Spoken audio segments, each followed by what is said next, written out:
Have you ever wondered what is the difference between home and hobby distilling and craft and commercial distilling? Let me go show some key differences and some things that I actually have in common.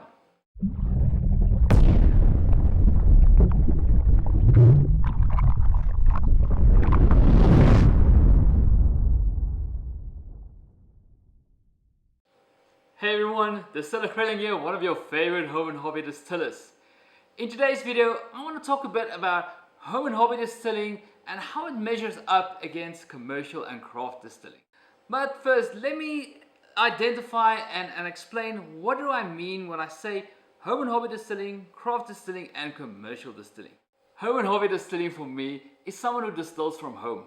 Now whether it's in a kitchen or a garage or a shed or a cool little workshop, it's the guys and girls who still try to make good quality products and we love what we do. Craft distilling is that home and hobby distiller that actually makes it and opens up their own craft distillery. Yes, craft distilling can still be seen as commercial distilling, but I feel a craft distiller still has got that passion to make good quality products.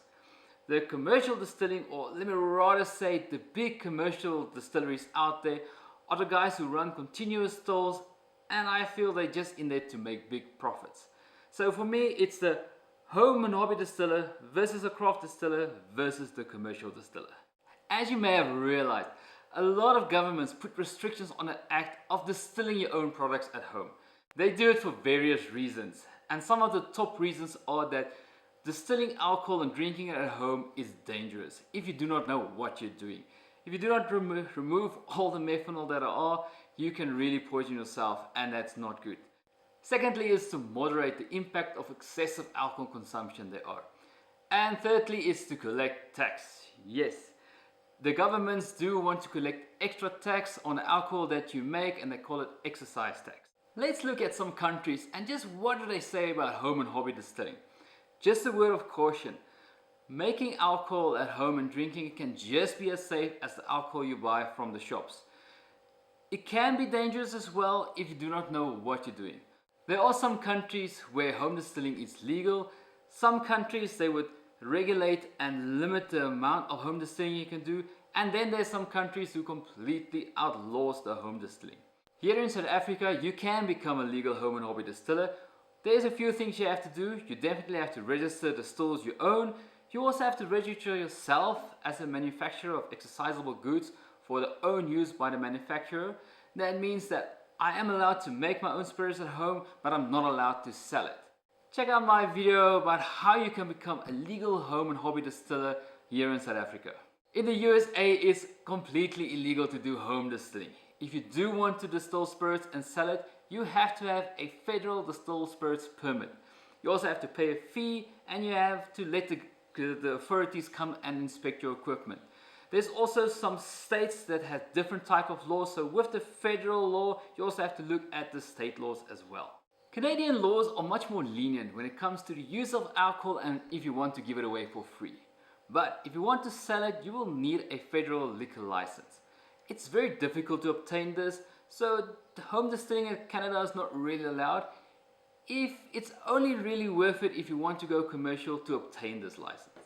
In the UK, you will need a license from the Revenue and Customs, even if you want to distill for your own use and you're not going to sell. It's the same as in Scotland. You have to follow the same rules, and there are very strict and harsh penalties. Australia is a good country for home and hobby distillers. The license is free and easy to get. The only downside though is that you have to pay tax on these products that you make, even if you're not going to sell it and only do it for own use. In New Zealand, making alcohol for non-commercial use is completely legal and unregulated. You can easily buy a still, no license required, and make your own products. If you want to sell it, you will definitely need a license. Alongside Australia, New Zealand is probably the most lenient countries, if not the most lenient English-speaking countries out there.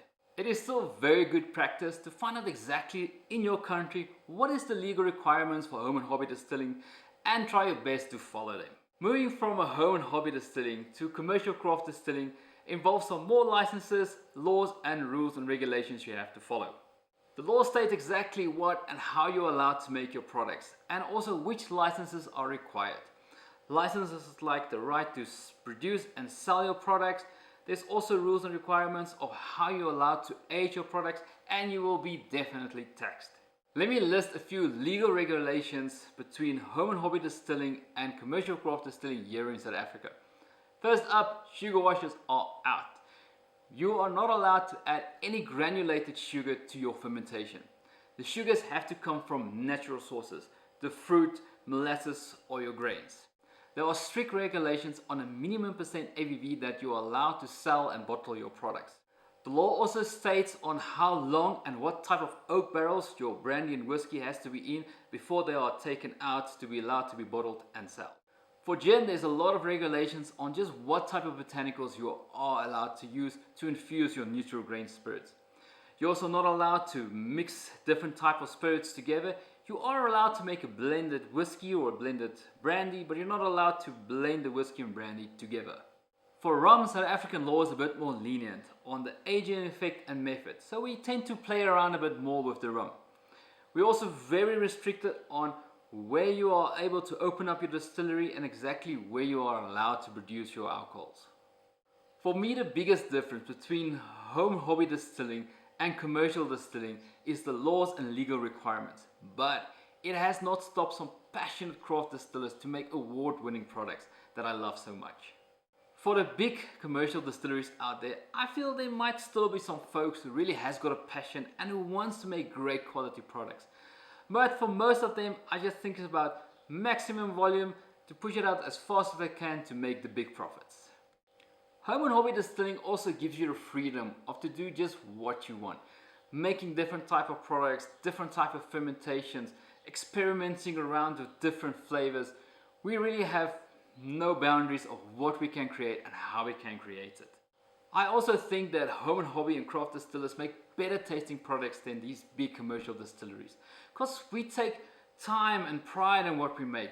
We love what we do. We look at our cuts and we look at the fermentations, and we actually monitor everything from the fermentation up till the aging process. We really make it an investment of our time to make that great quality product. At the end of the day, just remember to be safe. When you are distilling and how you are distilling, your setup, your equipment, don't do anything stupid and don't hurt yourself. I hope this helps you guys to get a better understanding of the freedom there is in home and hobby distilling and just what it means to be a craft distiller. All the rules and regulations they have to go through to make that award-winning products. So next time when you're at the craft distillery, give the guy a pat on the back and really tell him you are doing great. And as always guys, remember to be awesome, to be kind, and be yourself. Cheers.